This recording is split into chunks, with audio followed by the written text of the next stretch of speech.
Anecdote intéressante, dans l'un de mes anciens postes, j'avais deux missions. La première, c'était de développer des applications web mobiles et la seconde, c'était de traiter les déchets informatiques. Ce qu'on appelait des déchets informatiques, hein, c'est les PC, tablettes qui sont cassés ou simplement trop vieux et on les mettait dans un carton pour une association qui faisait du reconditionnement. Ma mission, à proprement parler, c'était de retirer toutes les informations confidentielles dedans et s'il y en avait qui étaient importantes, et bah, du coup, je les relivrais à notre entreprise. Pas de problème jusque-là.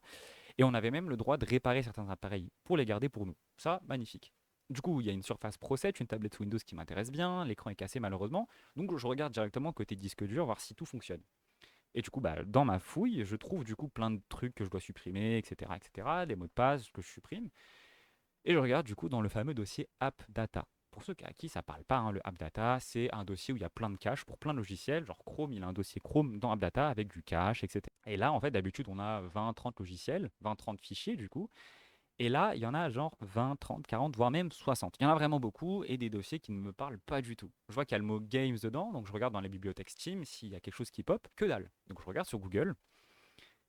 Le gars s'était fait une collection de jeux pour adultes. Alors, trois morales, hein. La première, c'est qu'on a commencé à bloquer les sites et leur téléchargement. Deuxième, bah, on a formaté du coup par défaut tous les disques durs avant de les mettre dans le carton. Et la troisième, bah, c'est que le gars travaille plus chez nous et on se souvient de lui pas par son prénom, mais par rapport à tous ses délires bizarres. Vous n'avez pas très envie qu'on se souvienne de vous comme ça. Donc faites gaffe à ce que vous faites sur Internet, même en installant et en désinstallant un logiciel, ça laisse beaucoup, beaucoup de traces.